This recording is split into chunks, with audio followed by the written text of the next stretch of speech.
pleased to welcome you to this afternoon's lecture by a visiting fellow of the Institute for Advanced Study. For 20 years, as many of you may know, Advanced Study has been facilitating and supporting faculty research and creative activity in a variety of ways, but most particularly by bringing visiting fellows here. Visiting fellows are nominated by an individual faculty person or a group of faculty members to come for a 2 or 3 week stay at any of Indiana University's 8 campuses to collaborate and consult on an intellectual question towards the production of knowledge.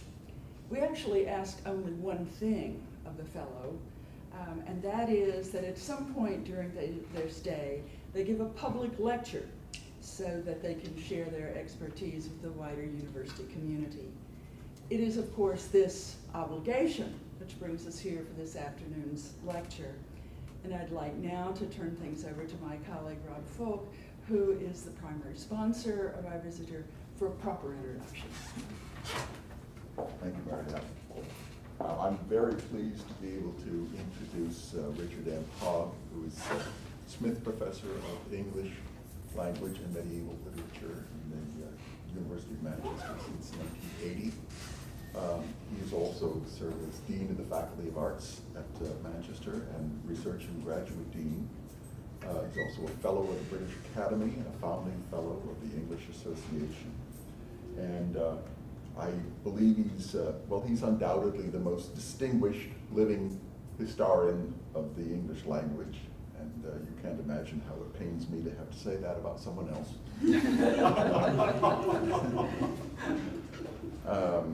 He's particularly known for his Grammar of Old English, Part 1, Phonology, which was published by Blackwell in 1992. He's hard at work on the second volume of that, on morphology. In fact, he's given me a large chunk of it, and it looks very exciting, and I just hope that he gets the time to finish that soon, because he'll be doing Old English Studies a great service. He's also the general editor of the immense Cambridge History of the English Language, which has been in the course of publication at Cambridge since 1992. Part of what makes his work so distinguished and influential is his knack for combining sharp philological acumen with insights derived from linguistic theory, and this is particularly characteristic of some of his other work. For instance, his book Metrical Phonology, a course book, which he co-authored with Chris McCulley in 1987 from Cambridge University Press. He's also founding co-editor of the journal English Language and Linguistics, which began publication in 1996, and it's a very exciting and worthwhile contribution to English linguistics, particularly because the aim of the journal is to look at problems in English linguistics from a particularly linguistic theoretical standpoint. He has seemingly countless current projects in hand, showing the same combination of interests. He is working on a history of the English language, which is is it a 1-volume version of the Cambridge History of the English language with David Dennison, his colleague at Manchester, and that's due out relatively soon. He's also working on a grammar of the English language for Cambridge University Press, a history of Old English for Edinburgh University Press, and he's just given me the manuscript of that to take a look at, and it looks very impressive indeed. As he is currently Leverhulme Senior Research Fellow, working on a project, a book called History of English Dialectology. He's also shown me large portions of that as well, which is equally impressive.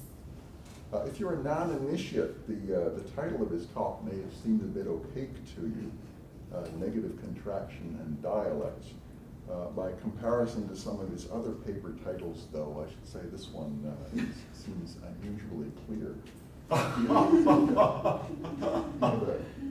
A 1980 title in York Working Papers in Linguistics that looks like this. And another one that looks like this.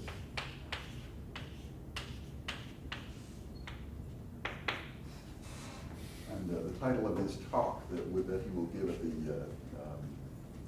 Germanic Linguistics Annual Conference a week from Friday is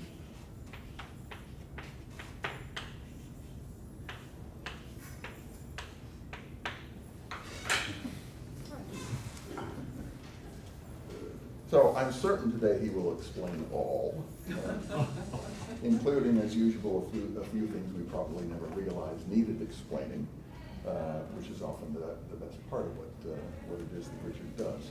So we're very fortunate to have him here in Bloomington.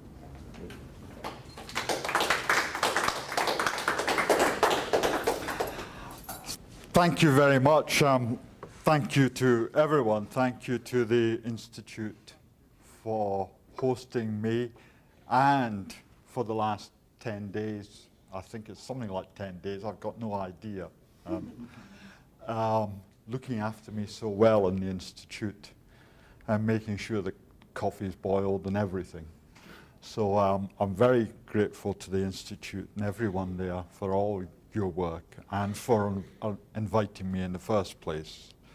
I'd also like to thank Rob, whose initiative this was, and who persuaded me to come, although I didn't actually need any persuading, because I was very pleased to come and spend 3 weeks working with Rob, because I know he's flattered me enormously just now, but I would like just to return the flattery and say how good and important and interesting it always is to work with Rob. So the feelings are entirely, in this respect, mutual. Yes, I thought this had a really boring title, actually, this paper. I do like very short titles. I don't see any sense in long ones. And I like, for those of you who are interested in examinations, I also like very short examination questions. So, and I've sometimes had the examiners, the examining officers come to me and say they want a different title, and I've always refused.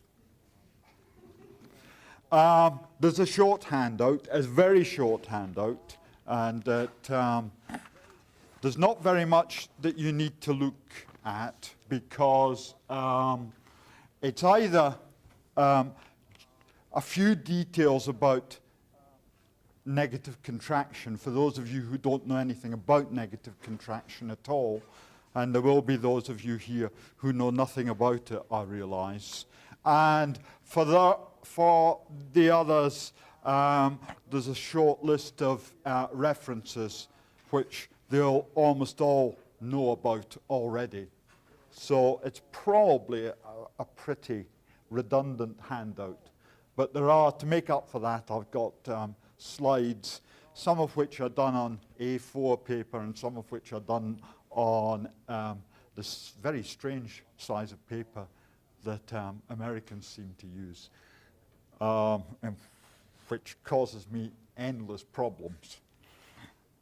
All right, okay, I think that's a short introduction. Let me now get to the talk itself. One obvious feature of both Old English and Middle English is the phenomenon known as negative contraction. Now, it's different from present-day negative contraction. So let me just say very quickly what the differences are. If you look at the handout, and this is where the handout is useful, I think, if you look at the first example under 1 and you see this process of n plus is changing to nis. And that is, as it were, it corresponds to modern English isn't, as opposed, as it were, to modern English is not. The contraction in modern English is that you get contraction after some auxiliary verbs and in one or two other cases as well. Now, the contraction in Old and Middle English is not like that at all. First of all, because the word for not, the negating word in Old English, it precedes its verb, doesn't follow. So you get nis, not, isn't. Right? So that's one thing that makes it different. It's a different negative particle from the not which we have in present day English. And secondly, it doesn't seem to have the stylistic features which negative contraction in present day English has. In present day English, contraction is a feature of spoken English, of informal English, and you're not so likely to find it in formal written English. Now, as far as I know, maybe Rob knows better than me on this, but as far as I know, negative contraction in Old English doesn't have that formal versus informal variation applying to it. It's just that some texts have it and some texts don't. But there's not much that stylistically differentiates the texts which have it. It's other things which differentiate the texts which have it and which do not have it or don't have it, as you might say.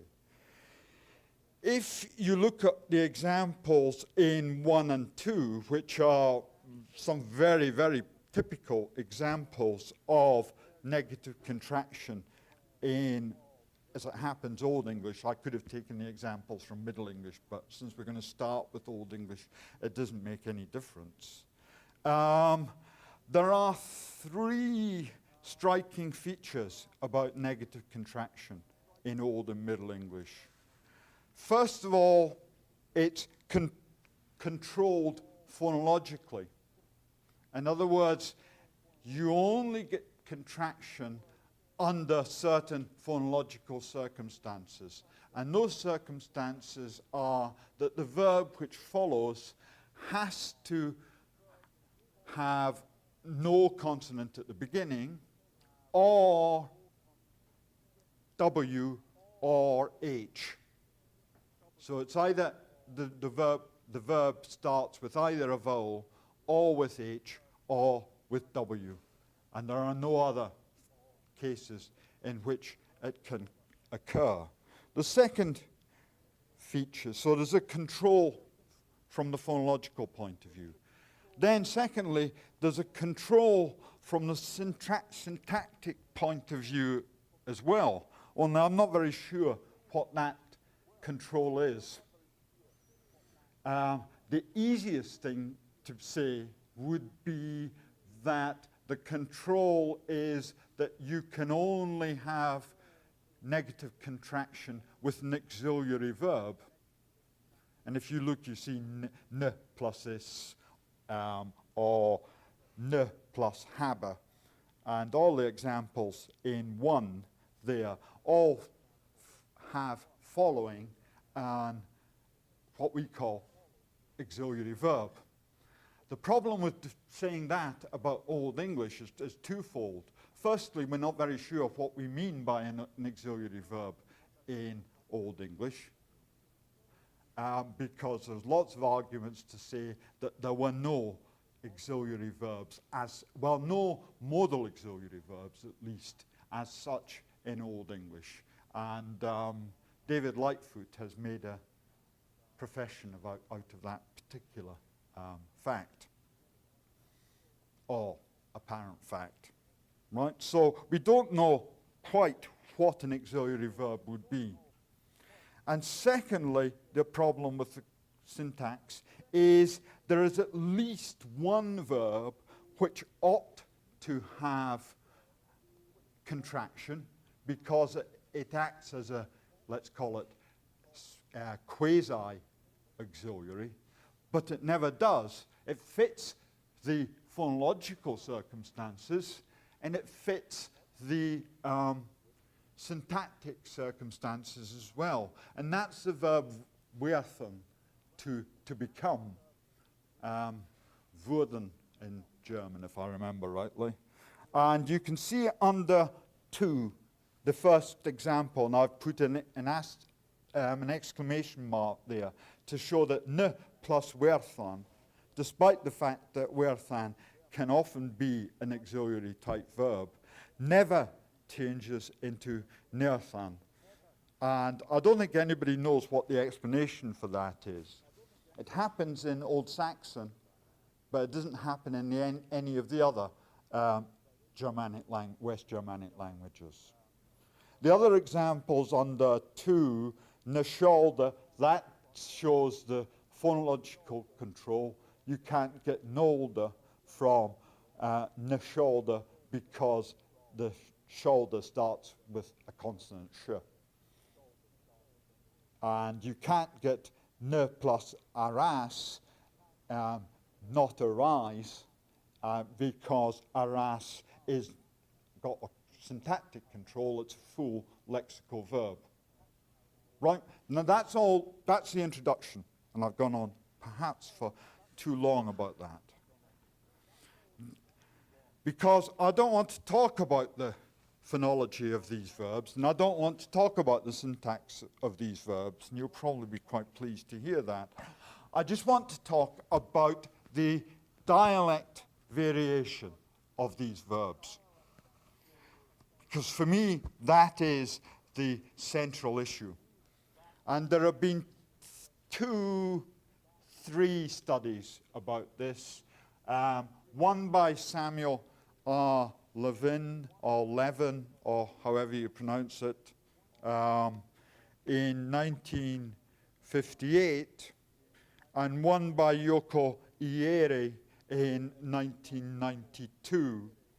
You've got a book by Yoko Ieri as well there, from 2001, that expands the work which was in the 1992 dissertation.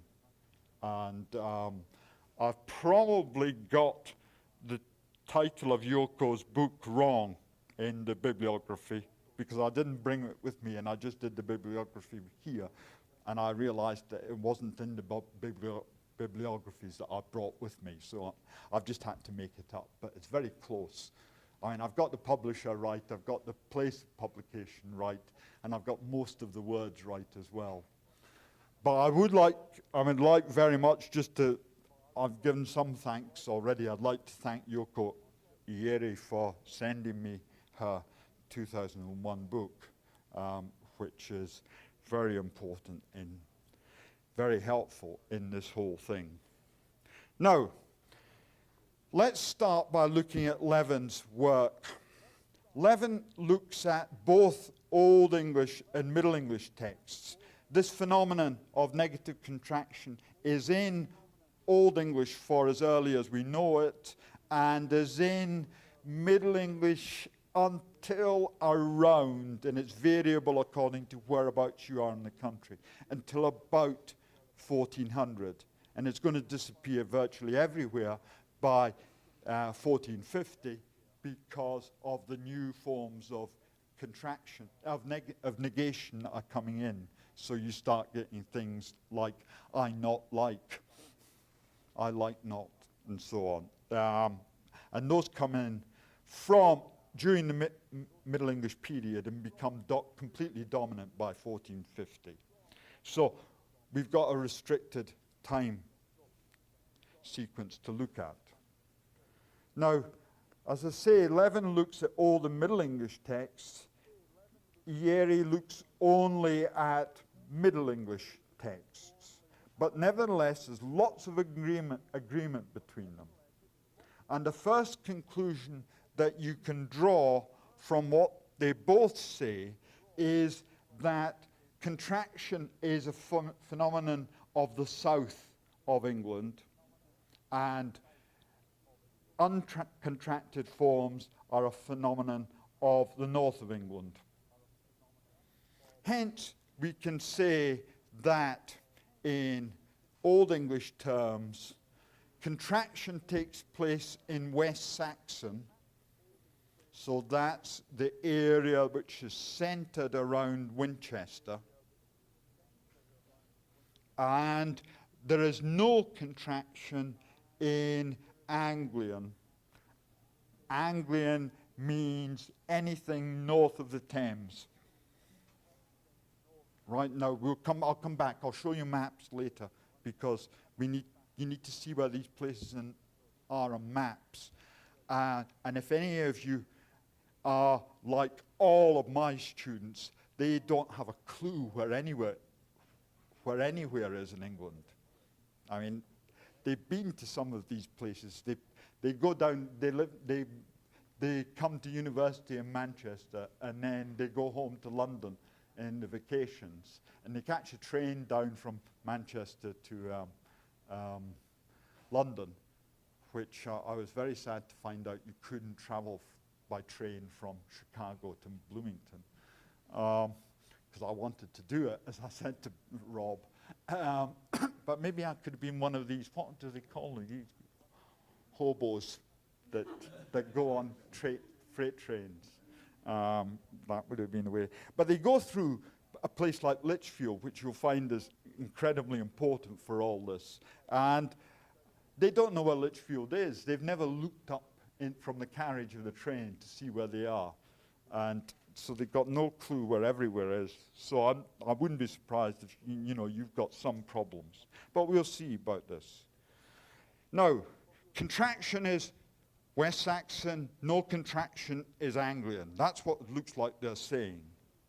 Now, let's look at the first evidence for this, which is the data which Levin has from West Saxon. Can you see that? If you look at that, what you see is that the percentage of uncontracted forms is virtually nil. It's never higher than 5% in his data for West Saxon. In fact, you can say in West Saxon, this is essentially what Levin says, it's also what Ieri says, is contraction is virtually complete in West Saxon. That's dating from 900 to early 11th century, right?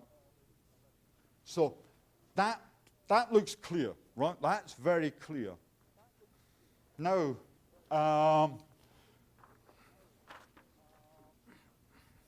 and I don't want to dispute it. I mean, these figures are quite clear there. But have a look at what you think is going to happen in Anglian, therefore, is that you won't get any contraction in Anglian, right? So look at the data from Anglian in Old English.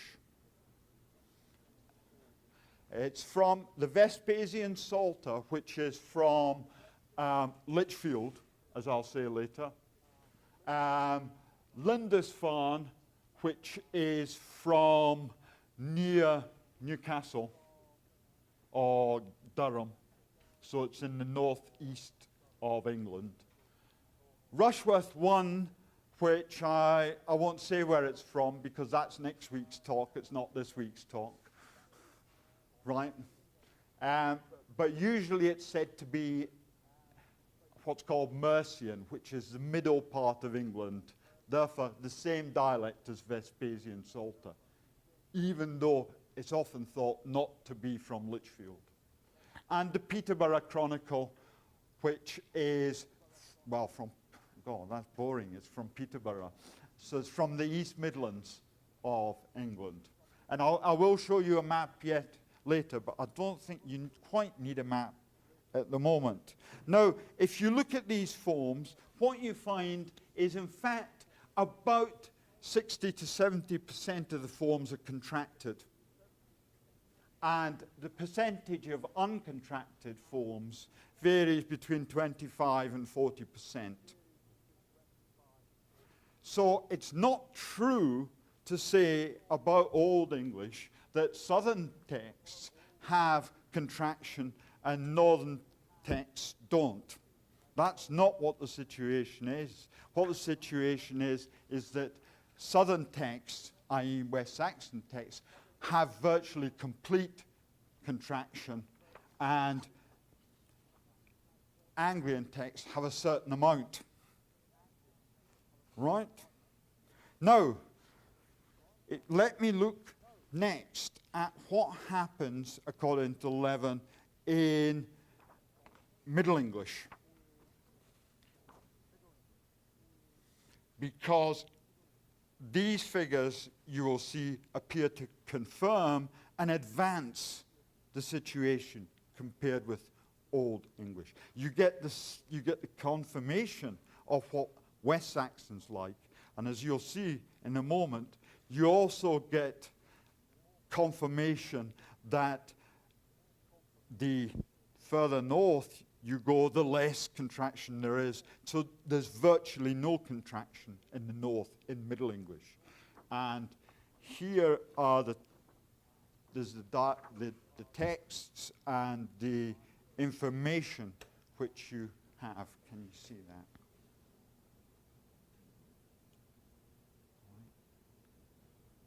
You see all these texts, these texts in the left-hand table are all the texts which Levin calls, and it's important what he calls them now. He doesn't call them West Saxon because he's dealing with Middle English now, and West Saxon's a term you only use about Old English. But he talks about Southern and West Midlands texts. And if you look, there's two examples of uncontracted forms. Virtually none. I mean, you'd almost be inclined to say they're a mistake. But it doesn't matter whether you think that or not. There's virtually none. It's 99 point something percent of contracted forms. Now, at first, if you look at the right-hand column, for the East and Northern texts, you could say there's quite a lot of variation because 1/3 of the forms have still got contracted forms. So at first sight, this looks like a continuation of what Levin said about Old English. But it's not. Because if you start looking to say, is this contraction spread throughout all these Midlands and Northern texts? The answer is it isn't. It's only in two texts in a significant level. It's only in Vices and Virtues, which is half and half. And it's only in Omulum, which has approximately twice as many contracted forms as uncontracted forms. If you took those texts out of it, what you would be able to say is, forget those texts exist. And if you've read the Om, you want to forget that it exists. If you take those two texts out of it, then you can say East Midlands and Northern texts don't have contraction. They have virtually complete uncontracted forms. Now, that would be really good if it was true. Because if it were true, if everything that is said by Levin here was true, then what you would be able to say is what you were seeing in Old English is the rise of contracted forms in the south, and they start to spread to the north, but somehow or other this process fails in the north, and then by the time you get to Middle English, what you've got is a quite classical neo-grammarian split, so that you've got an area of the south which has the change, assuming that contraction is the innovation. Could be the opposite way around. You've got a real classical split where the two dialects diverge in a typical neo-grammarian fashion. And that would be good if you could show that. And in fact, it's the kind of thing that's sometimes said. I mean, if you read the massive work, Old English Syntax by Bruce Mitchell, and if you look to see what he says about negative contraction, you'll see he essentially follows Levin, and essentially he does see it as a split between the south and the north. And everything that I've said sees it as a split between the south and the north. Yeah? Now, at this point, we now reach a point, because I'll come to Yoko Iere's stuff later. I won't say too much about it. But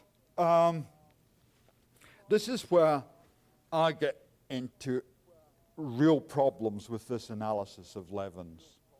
It's not the data that he's analyzing. This is not, I'm not trying to say, got no reason to say that Levin's data is wrong, or that Yoko Iere's data is wrong.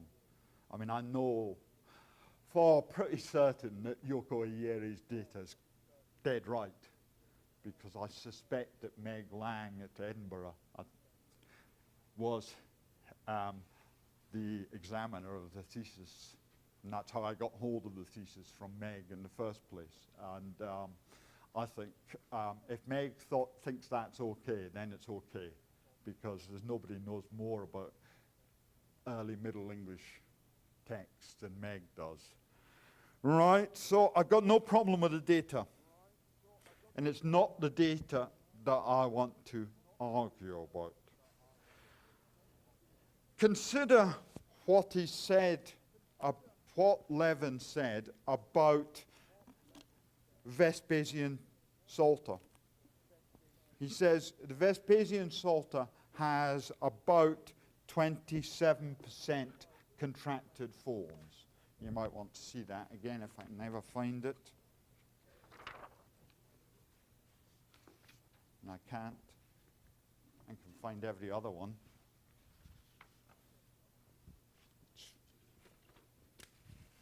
I don't know where it's gone.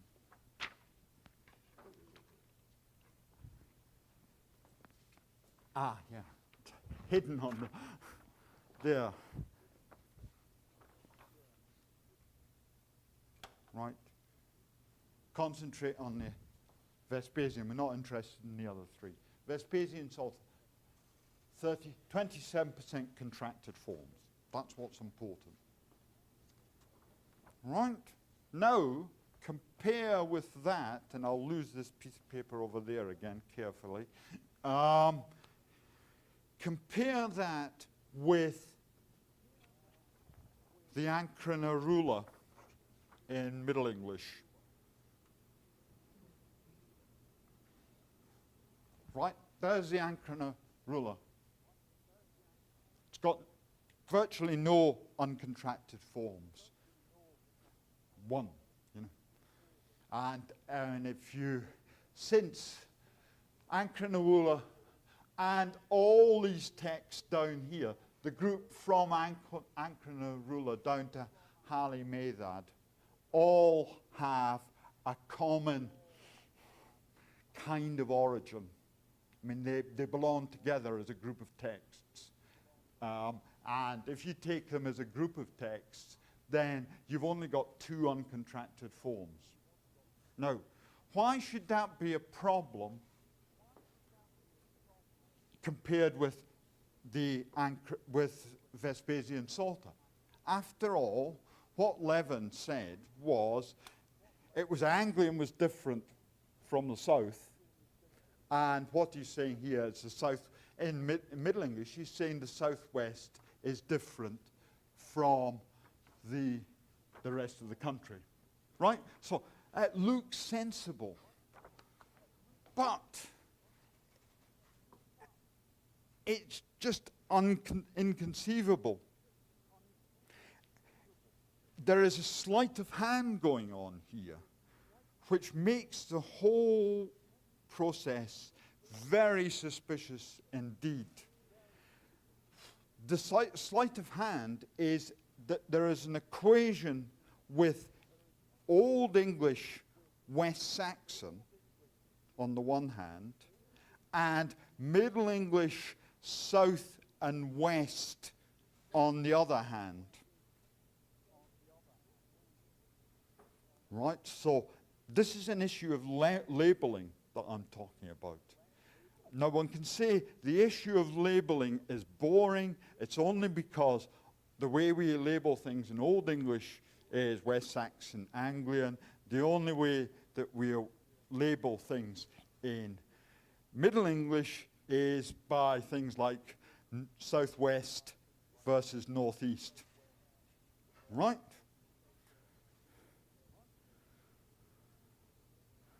Where does the Vespasian Psalter come from?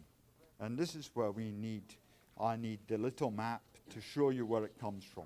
It's not on this map because I just had to pick this up. Well, the end of last week I picked this map up from the website for Manchester University's geography department. So I mean, it's the best. It's a very strange map actually. I'm going to have words with them because I don't think this is a very good map of England. We've got serious map problems with it. Right. Now what I said to you before is that where the Vespasian Psalter comes from is Lichfield. Now you won't know where Lichfield is, but I don't know how much detail you can see in this map. Can you see Birmingham here? Yeah. And you see Derby up there. And in between the two, there's a railway line which goes up here, and there's another railway line that comes down here. And where those two railway lines intersect is Lichfield. Exactly. I can prove it. When the train ever stops at Lichfield Trent Valley, you can get off that train, walk up some steps, and get a train into Birmingham. If anybody ever wanted to go to Birmingham, it would be possible to do it. I can't think of any reason why anybody should want to go to Birmingham, but that's a different matter. Right? So, Lichfield is there. That's where Vespasian Psalter comes from. And if Anglian is anywhere north of the Thames, so anywhere north of a line from, say, Hereford to Southend, then Vespasian Psalter is clearly Anglian. Right? Now, where does the Ancranurula come from? Well, we know that the Ancranurula is Western, right? So if you're thinking about it, and if you haven't got a map of England in your hand, and you start thinking about where could the Ancranurula come from, because it seems to be some kind of relation to West Saxon, and we know where it was being talked about, so it must come from somewhere south of this line, and presumably it comes from somewhere like this. I mean, there are people in this room who know better than that, but I mean, just suspend your disbelief for a moment. If you think about what Levin said, that's the impression that he's giving, although he knows perfectly well, just as Rob knows perfectly well, that the anchor and ruler doesn't come from anywhere like this at all. Right? We know where anchor and ruler comes from. It comes from, approximately speaking, the P in Wolverhampton. Right? It comes from Herefordshire, and this is Herefordshire. It comes from near the Valley of the Severn, on the west of the valley of the valleys of the Valley of the Severn, and we know that's where it comes from. You know, there's so much evidence about that, and people have established that a long time ago. At least many decades ago, people established that, and it was known really when Levin was writing as well. He knew where it came from, because he knew that all the texts he's talking about in the little group he's talking about have what's called the A-B dialect. If you're not a specialist in the history of English, you don't know what the A-B dialect means. But A stands for Ancranarula, and B stands for Bodley 34. Right? And it's just a handy way of talking about a group of manuscripts, all of which share the same features, and they all come from the area sort of bounded by this square.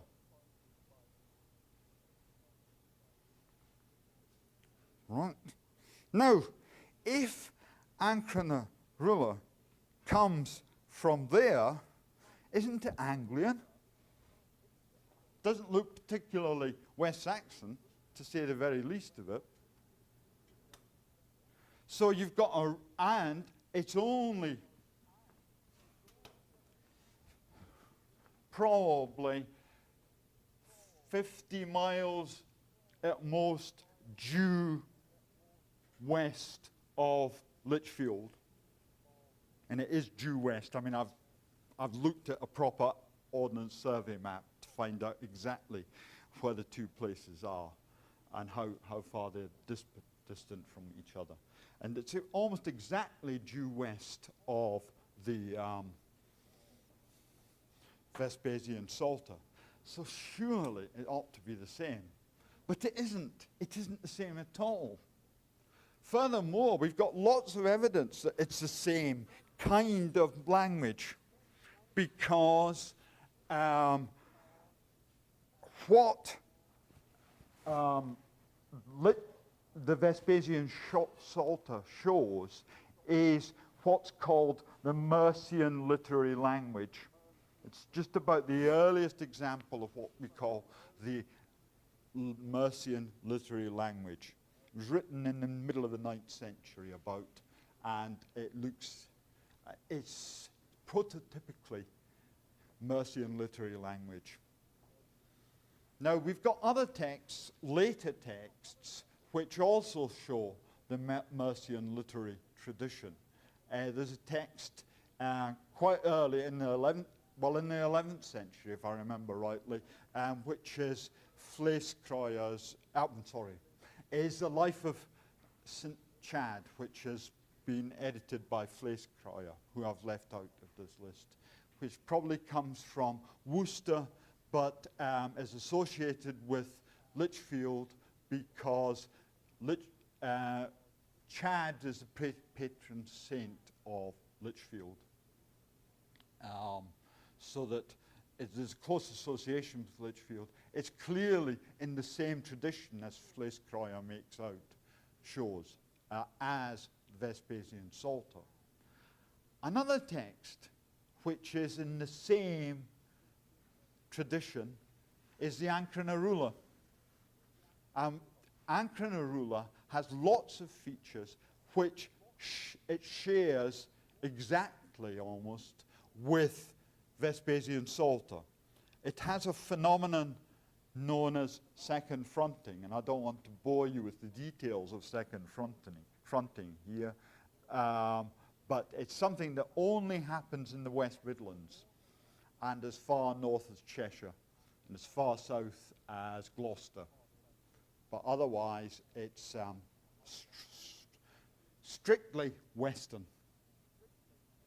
It does, if I put up this map on again and blind myself again, if you take a line from Gloucester, a concave line like this, and go up to Chester, which I can just about reach, if you do a line like that, everything west of there has second fronting.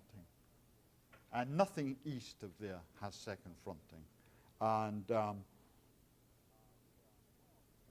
therefore, it's a mark of a text which is associated with the Mercian literary tradition, which is never talked about half as much as the West Saxon literary tradition, because we've all been fooled by Alfrich into thinking that is the Schriftsprache of late Old English.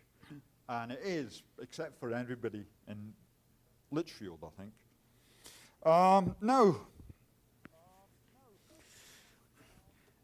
given all these equations between the two things, how are we going to talk about contraction? Because it looks like, from a basic premise, that Ancranarula and Vespasian Salter should show the same amount of contraction, but they don't. So, how can we explain it? Well, let's have a quick look, and it will be a quick look because I realize I'm sort of going on a bit here, at Ieri. Ieri's, this is a list of Ieri's texts, and I think you'll probably just have to believe me about this. Essentially,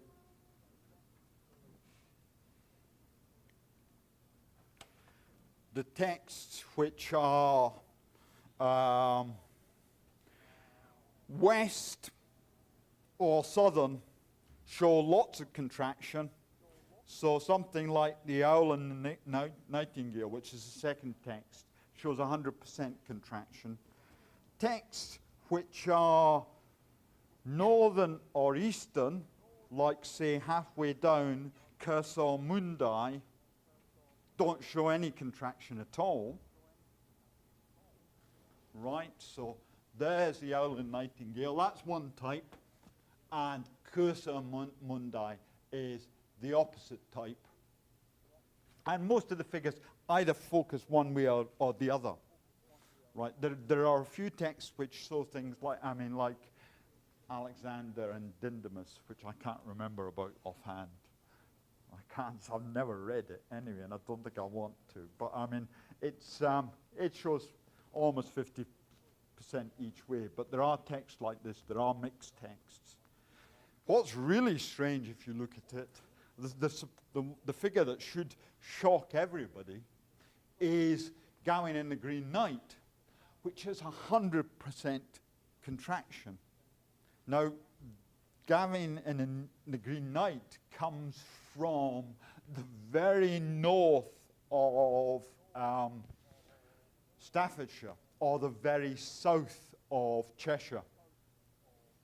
And again, if you catch a train from London to Manchester, when you pass a place called Congleton, which is totally unprepossessing, if you look to the right, you can see exactly where Gawain came from. Because there's a bunch of hills there. Which hill it comes from, only Angus MacIntosh knows. But the rest of us, we know within 3 or 4 miles of where it comes from. Now, given everything that I've said about contraction being southern and, or maybe even, a little bit western, and lack of uncontracted forms being northern, Gawain in the Green Knight should be a shock. But that's the figures that Yoko found. Right, now, how do we explain this all? Well, what we have to do, I think, is start looking at the maps of the atlas of late medieval English. Right, now I don't know whether these are going to come up again, the they're done slightly strangely. Oh, yeah, they will. That's good. Right, now, the problem with the maps in the atlas, the Laumie Atlas, is that I don't know how many of you know this, but the northern half of England was done by Angus MacIntosh, and the southern half of England was done by Michael Samuels, and they didn't always agree about what was important and what wasn't important. And obviously, in this respect, Michael Samuels thought that negative contraction was really important, and Angus MacIntosh didn't. So we only have Laumie maps for the southern half of the country in other volumes of the thing. But if you're looking at the dot maps, you can only look at the southern ones for this information. That's not really too much of a problem. It's a bit of a nuisance, but it's not a huge nuisance. Now, you look at that map, and from what's been said, it's a bit strange itself. Notice, by the way, that I put on the isoglosses. These isoglosses that have been put on, I put on. You shouldn't put them on. Angus would kill me for putting isoglosses on because he doesn't believe you should, although he does it himself all the time, and spent long hours convincing me what was a good isogloss and what was a bad isogloss, and he preferred ones that were banana-shaped for some reason. I could never understand that, but I mean, if you got straight isoglosses, they were bad news. That's certainly the case. Now, if you look at that, what you find is the heavy area of contraction is up there, right, just there. And then there's another pretty heavy area around the mouth of the Thames. What's very interesting is there's nothing in between. Now, that could be for different reasons, and you've got to be very careful, even with the dot maps.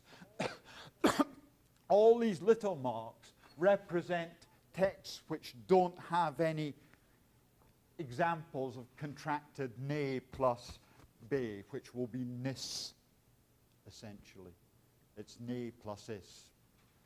But it gets called ne plus be in the particular form in the atlas. Now, it could be just accident that these texts don't show any examples of contraction. So you've got to be careful about that. You've got to allow for the fact that maybe what we're looking at is a pattern which is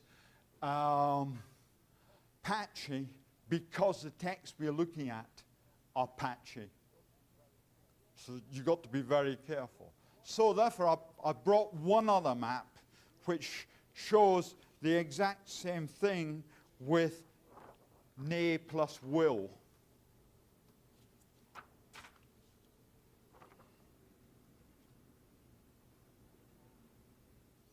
And if you look at that one, you can see again that this area here, which I think is really important for what we're doing here, is empty or virtually empty. So, and there are other maps. I could have brought the map for N plus Haber, and I could have gone on and on about these maps. But they all show much the same thing.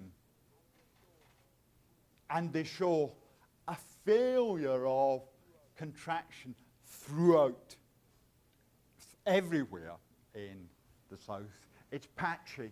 It only occurs in certain places. So there's a real question to be asked about what's happening here. Now, this is just the conclusion that I'm going to be coming to now, I think. We'll leave these maps up because they're quite interesting.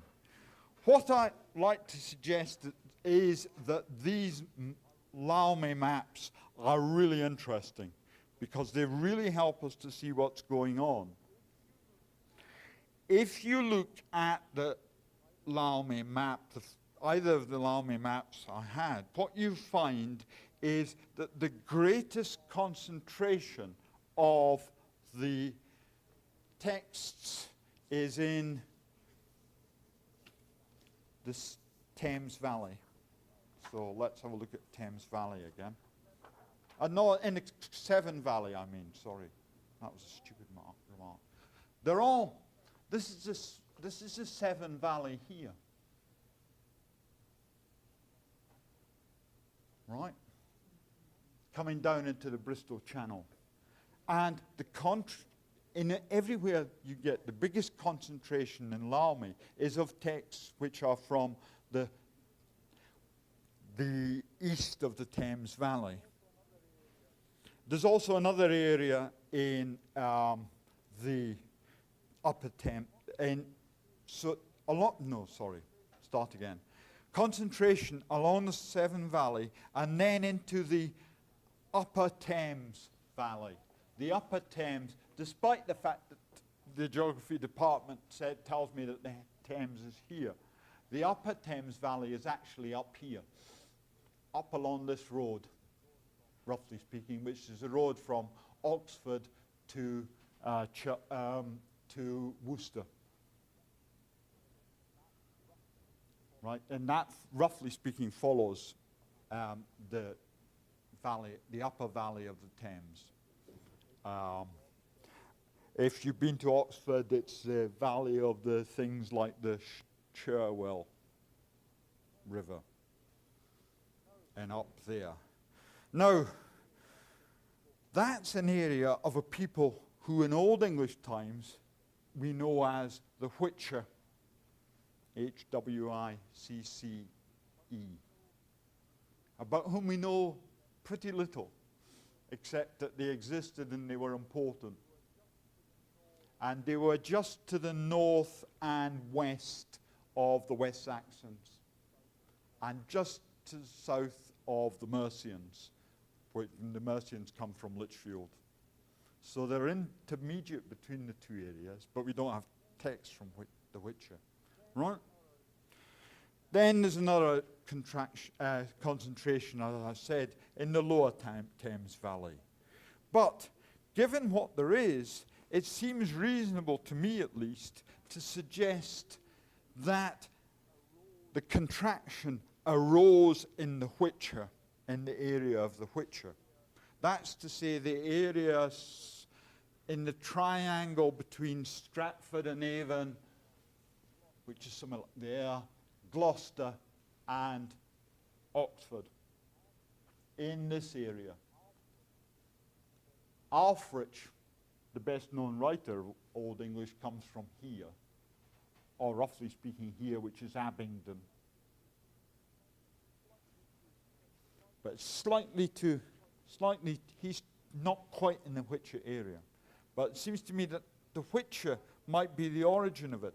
Why do I say that? I say that because if you look back at the maps from Laumie, you find the concentration, more than anything else, is in the area which I've just said is the area of the Whicher.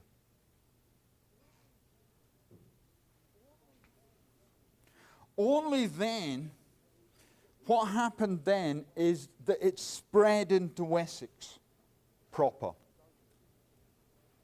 down to Winchester, down the Thames Valley, and then down to places like Winchester. I think what happened after that is that it spread along the Thames Valley to London. I probably don't need this anymore. Very close. I promise you I'm very close now to the end.